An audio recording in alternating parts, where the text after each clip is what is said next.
मित्रांनो, स्वागत आहे आपल्या किसान मित्र यूट्यूब चॅनलमध्ये. बघा, या चॅनलच्या माध्यमातून आपण शेतकरी वर्गासाठी रोज नवीन नवीन माहितीपर व्हिडिओ टाकत असतो. आजचा आपला व्हिडिओचा विषय आहे बघा, बऱ्याच शेतकऱ्यांचे असे प्रश्न होते की आम्हाला ₹5 अनुदान मिळत नाही. ₹5 अनुदानासाठी आम्ही काय केले पाहिजे? तर त्याच्यासाठी आजचा आपला महत्त्वपूर्ण माहितीपर असा व्हिडिओ टाकलेला आहे. सुरुवातीला जे शेतकरी आपल्या चॅनलला नवीन असतील त्यांनी चॅनलला लाईक करा, सबस्क्राईब करा व जास्तीत जास्त शेअर करा. ₹5 अनुदान जे आहे सरकारने जे जानेवारी-फेब्रुवारीमध्ये जाहीर केलं आहे, ते अनुदान कधी जमा होणार आहे याच्याविषयी आजचा व्हिडिओ टाकलेला आहे. नवीन सरकारी जी-आरनुसार बघा, येत्या 10 ते 12 दिवसांमध्ये सरकारी ₹5 अनुदान जे दुधाचं आहे, त्या ज्या शेतकऱ्यांनी नोंदी पूर्ण केलेल्या आहे किंवा ज्या अटी व शर्ती आहे त्या अटी शर्ती पूर्ण केल्या अशांना ₹5 लिटर मागे अनुदान देणं सरकारने बंधनकारक केलेलं आहे. मग ते अनुदान कुठं येणार आहे?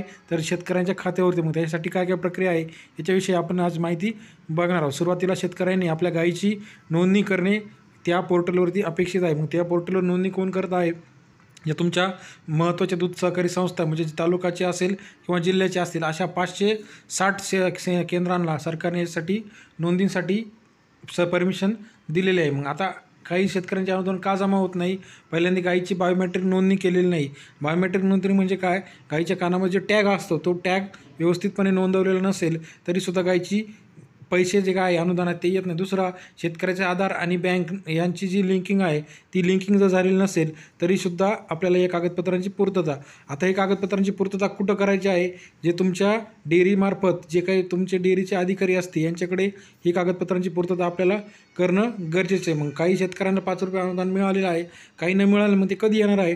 साधारणतः 14 ते 15 म्हणजे सरकारच्या दिलेल्या माहितीनुसार 12 सप्टेंबरपासून अनुदान चालू केलेलं आहे. आता बाकीचे जे काही तुम्हाला शेतकऱ्यांना काही अडचणी असतील तर आपण जे काही मोठी डेअरी असेल, आपल्या सहकारचा संघ असेल, अशा 560 केंद्रांना सरकारने फॉर्म भरण्याची आणि त्याच्यात अटी किंवा दुरुस्ती करण्याची जे काही परमिशन आहे ते दिलेले आहे.